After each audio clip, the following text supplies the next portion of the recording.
ज्येष्ठ संकष्टी गणेश चतुर्थी व्रत कथा सतयुग में 100 यज्ञ करने वाले एक पृथु नामक राजा हुए। उनके राज्य में एक ब्राह्मण रहते थे।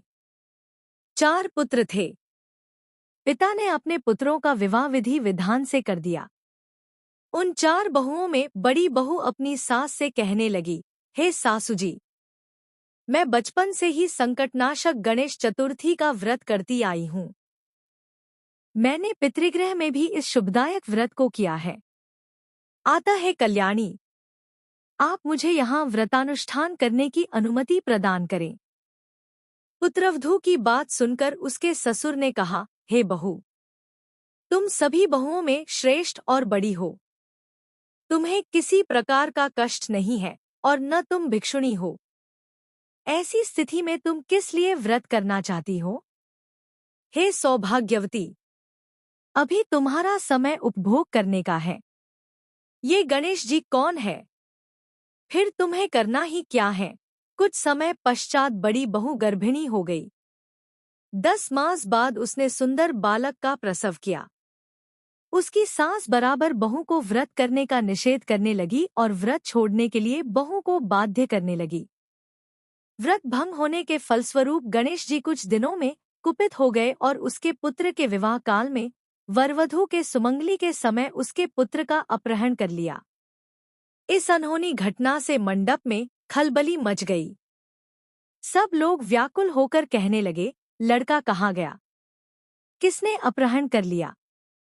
बारातियों द्वार ऐसा समाचार पाकर उसकी माता अपने ससुर दयादेव से रो रो कर कहने लगी, हे ससुर जी, आपने मेरे गणेश चतुर्थी व्रत को छुड़वा दिया है, जिसके परिणाम स्वरूप ही मेरा पुत्र गायब हो गया है।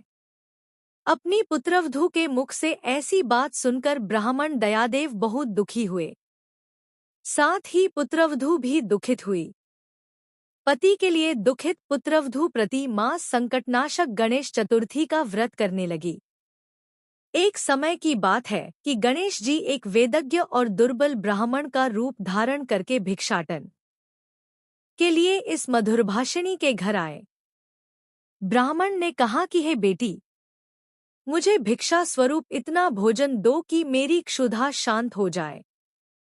उस ब्राह्मण की बात सुनकर उस धर्मप्रायण कन्या ने उस ब्राह्मण का विधिवत पूजन किया।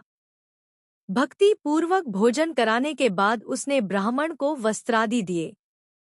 कन्या की सेवा से संतुष्ट होकर ब्राह्मण कहने लगा, हे कल्याणी, हम तुम पर प्रसन्न हैं। तुम अपनी इच्छा के अनुकूल मुझसे वरदान प्राप्त कर लो।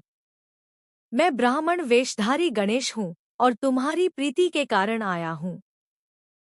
ब्राह्मण की बात सुनकर कन्या हाथ जोड़कर निवेदन करने लगी, हे विघ्नेश्वर, यदि आप प्रसन्न हैं तो मुझे मेरे पति के दर्शन करा दीजिए। कन्या की बात सुनकर गणेश जी ने उससे कहा कि हे सुंदर विचार वाली, जो तुम चाहती हो वही होगा।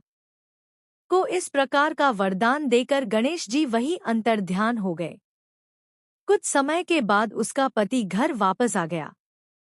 सभी बहुत प्रसन्न हुए। विधि अनुसार विवाह कार्य संपन्न किया। इस प्रकार ज्येष्ठ मास की चौथ सभी कामनाओं को पूर्ण करने वाली है।